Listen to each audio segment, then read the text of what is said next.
கலங்கடிக்கும் யுத்த பயம் தேவையற்றது, கலங்கடிக்கும் யுத்த பயம் தேவையற்றது. அது காற்றடிக்கும் பதரை போல ஓடி போவது, ஓடி போவது. கர்த்தருக்குள் வாழும் வாழ்க்கை அர்த்தம் உள்ளது, அதை கண்டுணர்ந்தால் யாவருக்கும் மோட்சம் உள்ளது, மோட்சம் உள்ளது.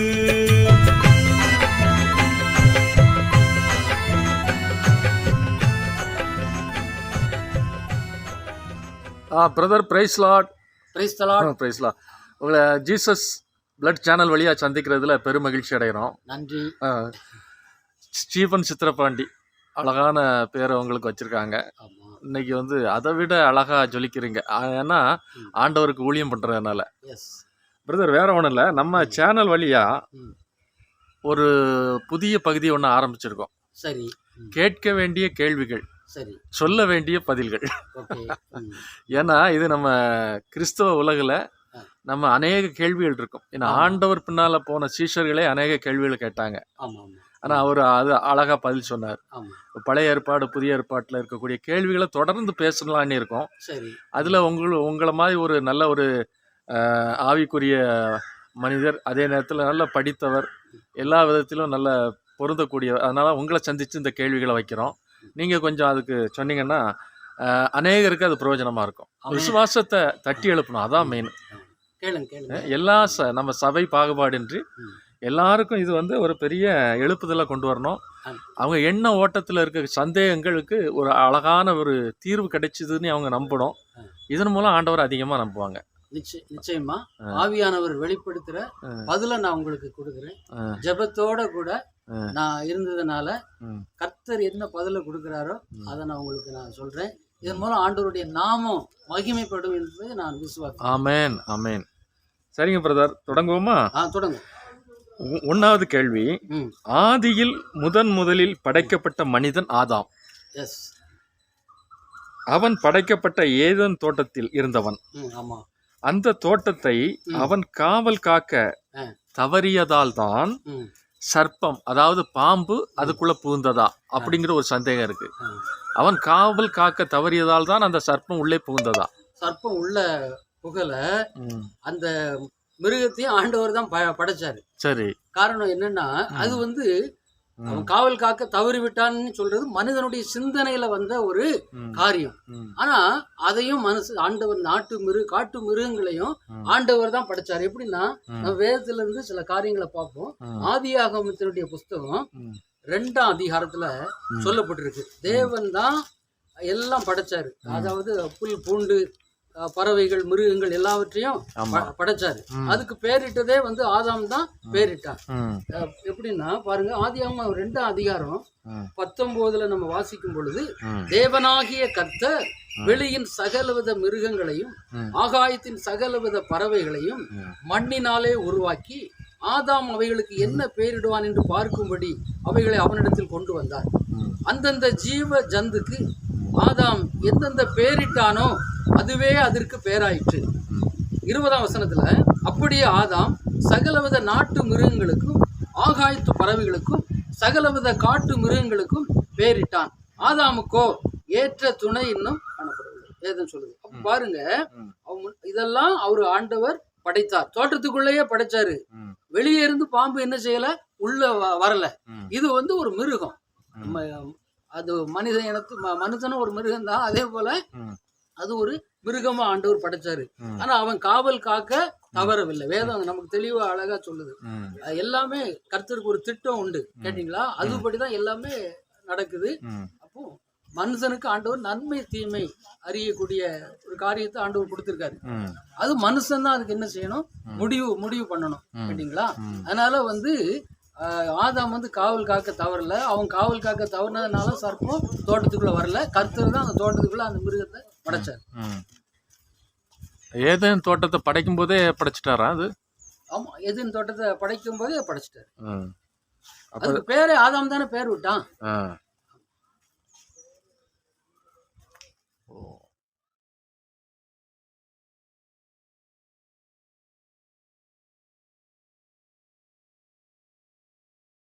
அடுத்த கேள்வி என்னன்னா, ஏதேன் தோட்டத்துல ஆதாம் ஏவாள் இருக்கிறாங்க இல்லையா? ஆமா அவங்க வந்து கடைசி வரைக்கும் அதே மாதிரி ஆண்டவர் சொன்ன வார்த்தைகளை ஏற்றுக்கிட்டு இருப்பாங்களா அப்படிங்கிற சந்தேகம் கடவுளுக்கு வந்துச்சா?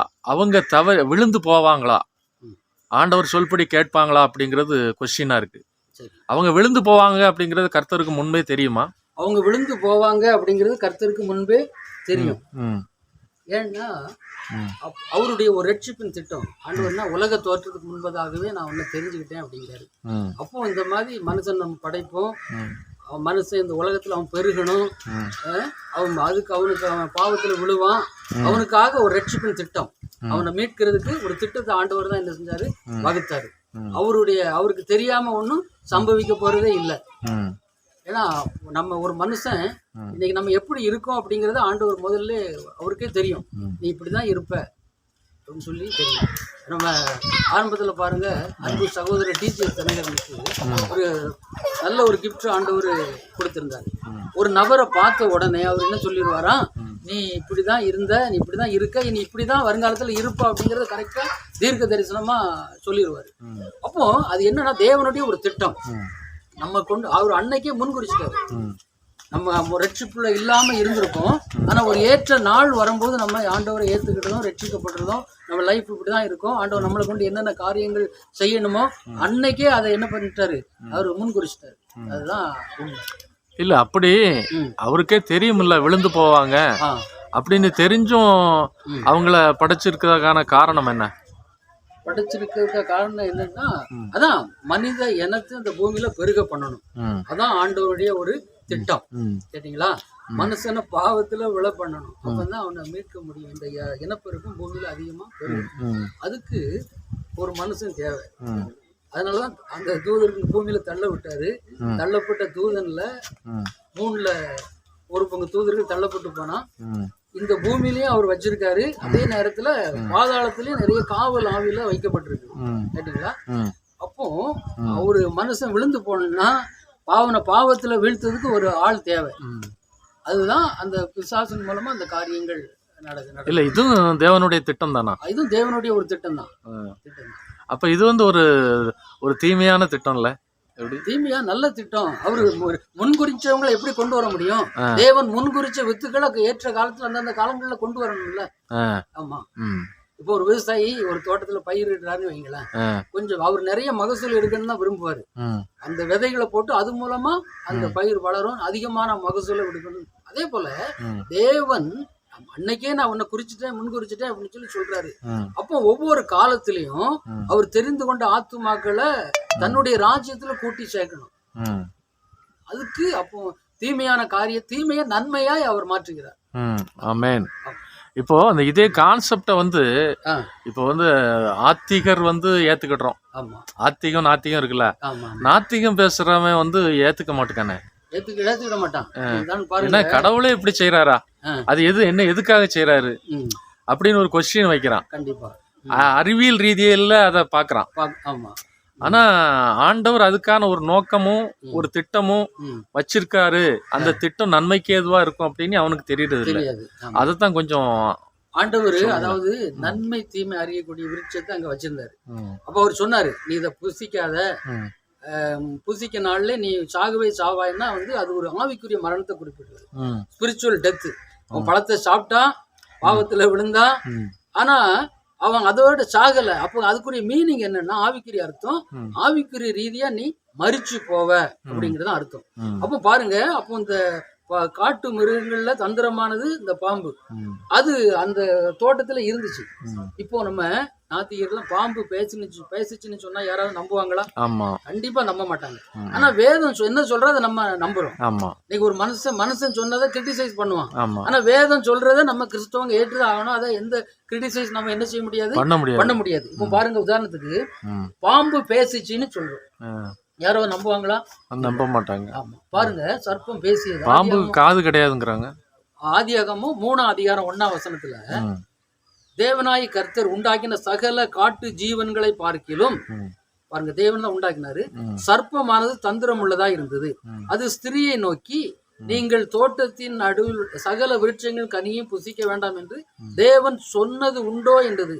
ஸ்திரீ சர்ப்பத்தை பார்த்து, நாங்கள் தோட்டத்தில் உள்ள விருட்சத்தின் கனிகளை புசிக்கலாம், ஆனாலும் தோட்டத்தின் நடுவில் இருக்கிற விருட்சத்தின் கனியை குறித்து தேவன் நீங்கள் சாகாதபடிக்கு அதை புசிக்கவும் அதை தொடவும் வேண்டாம் என்று சொன்னார் என்றான். அப்போ பாருங்க, சர்ப்பம் பொய் சொல்லுது.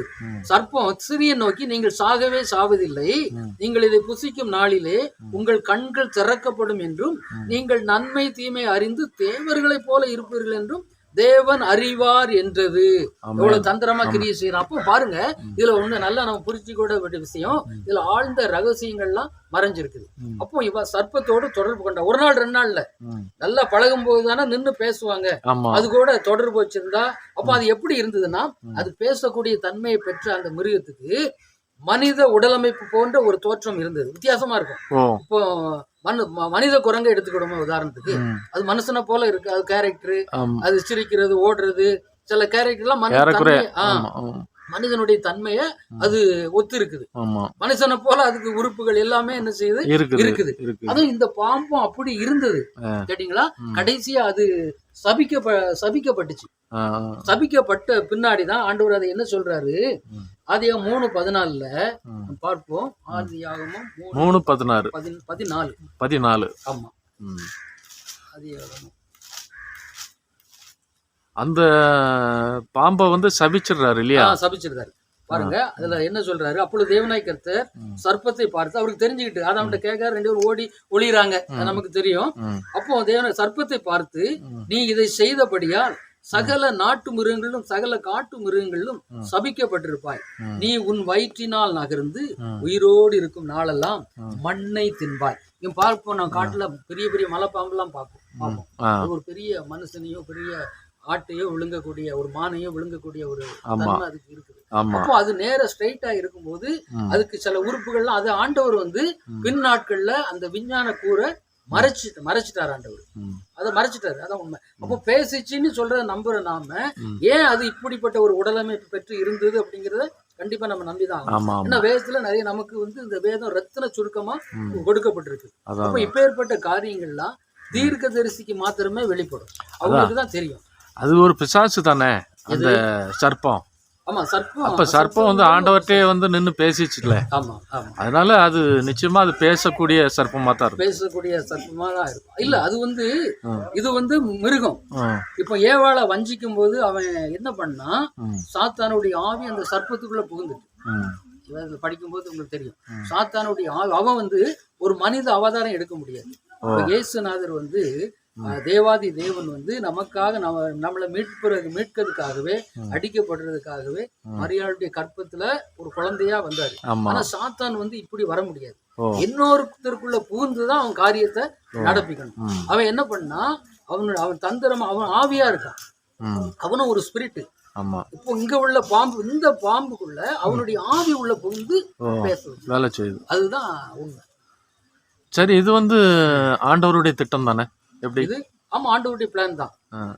ஆண்டவருக்கு தெரியாதா? அதான் கேட்க, இருள நடக்கிறது எங்க நடக்கிறது எல்லாமே தெரியும். ஆண்டவர் நமக்கு இல்ல இது திட்டம்ங்கிறத விட அனுமதிக்கிறாரா, இல்லன்னா இது திட்டமிட்டு அனுமதிக்கிறாரா? திட்டமிட்டு அனுமதிக்கிறாரு. இல்ல இதுல வந்து அப்போ ஒரு பிளான் தான் இல்லையா? இப்படி உலகத்தை உருவாக்கணும் அப்படிங்கிறது ஒரு பிளான் தான். ஏன்னா அப்போ 2 பேருமே இருந்துட்டாங்க, எந்த நெகட்டிவும் இல்ல. அவங்க 2 பேரும் தான் இருப்பாங்க. வேற ஜெனரேஷன் பூமியில உருவாக முடியாது. ஒரு சரீரத்துல இச்சை அப்படிங்கறது ஒண்ணு கொடுத்திருக்காரு. ஒரு பொருளை நம்ம இச்சிக்கிறோம், அதை சாப்பிடுறோம். அதே போல அதை வந்து நம்ம நல்லதுக்கு நம்ம பயன்படுத்தணும் சில காரியங்கள். அப்போ ஆனா அந்த இச்சையை கொடுத்துட்டாருன்னு தீவிரமா அதுல இறங்கும் போதுதான் மனசு என்ன செஞ்சுதான் ரொம்ப கொடூரமான பாவத்துல விழுந்துடும். எல்லாம் மீறி போயிருதான், பாவம் அவனுக்குள்ள வந்துருது. அப்போ இன்னொரு நபர் இருந்தாதான் அந்த காரியம் நடக்கும். அப்போ அவன் இந்த மாதிரி காரியங்கள் இருந்தாதான் மனித என்ன இந்த பூமியில பெருக முடியும். அதுதான் உண்மை. அப்புறம் அவன் தோட்டத்தை விட்டு வெளியே போனா அதுக்கு ஒரு எத்தனை வருஷம் இருந்தாங்க, நீ சாவாய் அப்படிங்கிறது என்ன மீனிங் வந்து ஆவிக்குரிய மீனிங் இல்ல. ஆண்டவர் இந்த பாவத்தையும் நன்மையும் தீமையும் படைச்சிருக்காரு இல்லையா? நன்மையை தீமையை அறியக்கூடிய அறிவையும் அவனுக்குள்ள ஒரு சுயசித்தம் ஓன்வில் கொடுத்திருக்காரு. ஆனா அதை வந்து அவன் பயன்படுத்தக்கூடிய ஆளுக வந்து கம்மியா தானே இருக்காங்க. ஆனா அந்த பாவம், அதனால பாவம் பெருகுனனாலதான் அவரே வந்து பாவத்துக்கான பரிகாரமா மீட்பை கொடுக்கணும்ல. அதுல என்ன ஒரு ரகசியம் என்னன்னா, பாவம் பெருகிட்டு மனுக்குலாம் பெருகிட்டு அவன் கிட்டத்தட்ட இப்ப நீங்க பாத்தீங்கன்னா ஆதாமுக்குலாம் 936 வருஷம் 900க்கு மேல குடி இருந்தான்.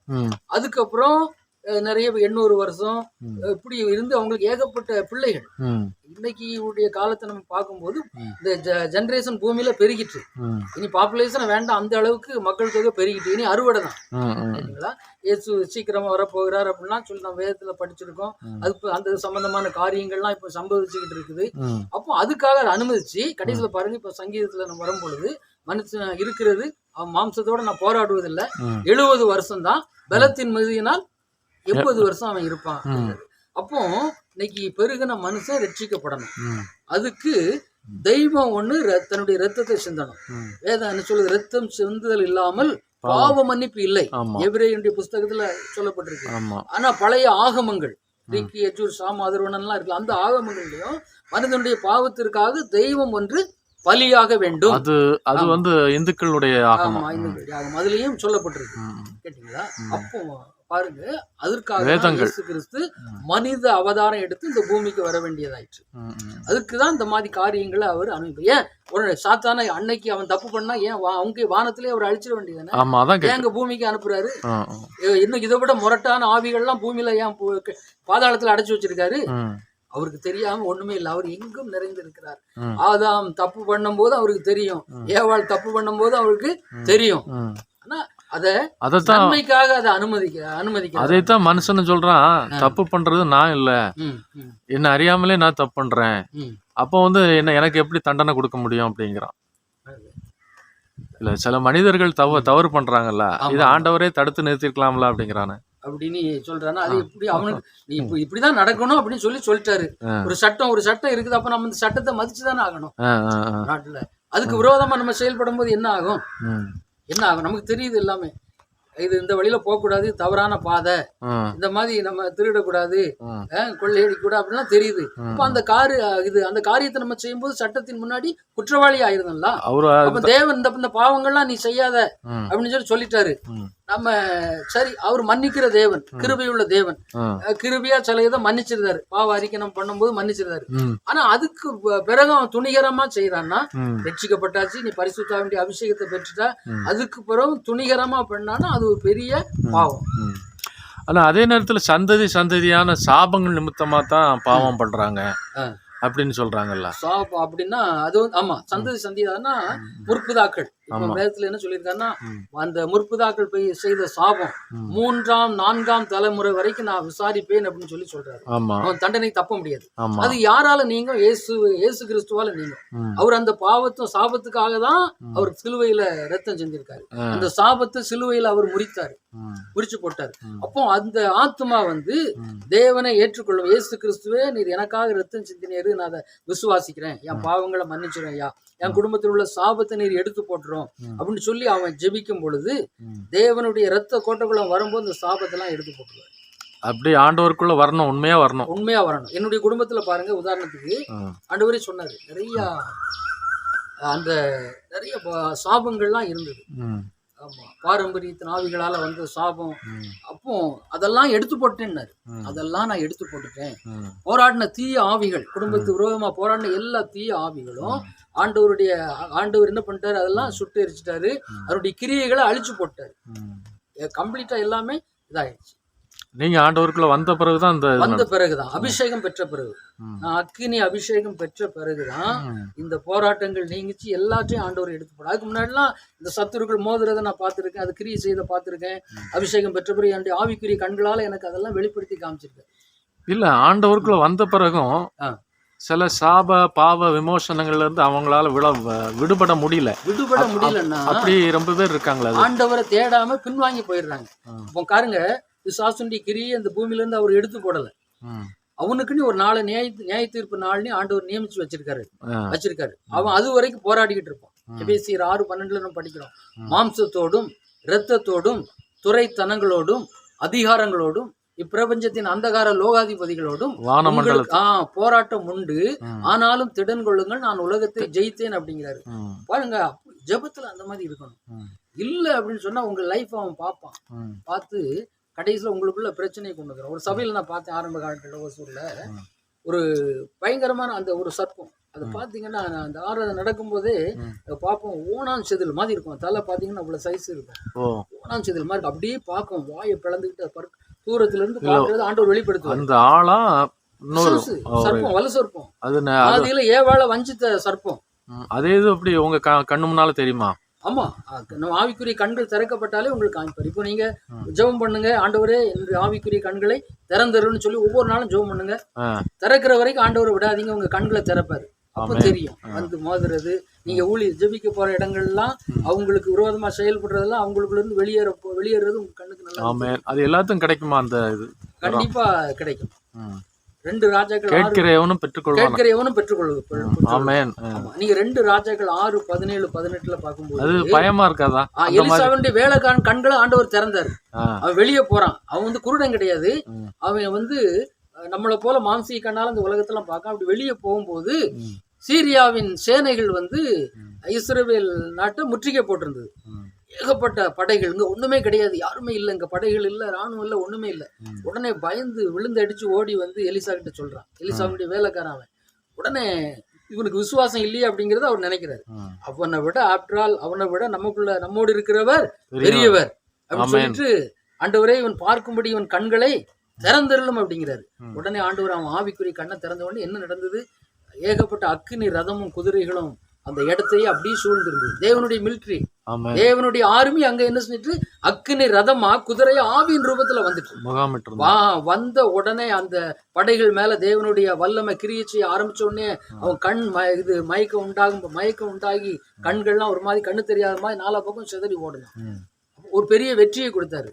இது என்ன ரகசியம்? இப்ப நீங்க நல்லா ஜெபிச்சீங்கன்னா கர்த்தர் உங்க குடும்பத்தில் உள்ள போராட்டங்கள், பில்லி சூனிய போராட்டமா இருந்தாலும் சரி, மற்றவங்களுடைய போராட்டமா இருந்தாலும் சரி, தேவன் தன்னுடைய அக்கினியை அனுப்பும் போது, தூதர்களை அனுப்பும் போது அதெல்லாம் சுட்டெரிச்சு போடுவார். அந்த பாவ சாப கட்டுகள்ல இருந்து, பில்லி சூனிய கட்டுகள்ல இருந்து அதெல்லாம் ஆண்டவர் விலக்குவாரு. பாருங்க, வெள்ளம் போல அவன் எழும்பினாலும் சரி, அவன் ஆயிரக்கணக்கான எழும்பினாலும் சரி. ஏசாயா 59:19 என்ன சொல்லுது? வெள்ளம் போல சத்துரு எழும்பும் பொழுது தூய ஆவியானவர் அவனுக்கு விரோதமாய் கொடியேற்றுவார். இதுதான் காரணம். இதை ஜெபத்தினால நம்ம பெற்றுக்கொள்ள முடியும். நானும் ஆரம்பத்துல எங்க வீட்டுல இருந்ததெல்லாம் பாத்தீங்கன்னா பயங்கரமா ஊழியக்காரங்கள்லாம் அப்போ சொல்லியிருக்காங்க. அப்ப நான் ரட்சிக்கப்பட்ட புதுசு, பரிசுத்தாவினுடைய அபிஷேகம் பெறல. 91 தான் ஆண்டவர் என்ன பரிசுத்த ஆவினால் நிரப்பினாரு. 93 பரிசுத்த ஆவினா அது மகிமையின் அபிஷேகம் தான், பெந்தைகோஸ்தே ஸ்டாண்டர்டு. அதுக்கப்புறம் 1993 என்ன ஆதி பெந்தைகோஸ்தா மாத்துறேன்னு சொல்லிட்டு என்ன ஆண்டவர் ஆதி பெந்தைகோஸ்தே அபிஷேகத்தை கொடுத்தாரு. அதுதான் ஆண்டவருடைய அக்கினி. அது இறங்கி வரும்பொழுது அந்த பிசாசுகள் என்ன செஞ்சது? பாரம்பரிய ஆவிகளா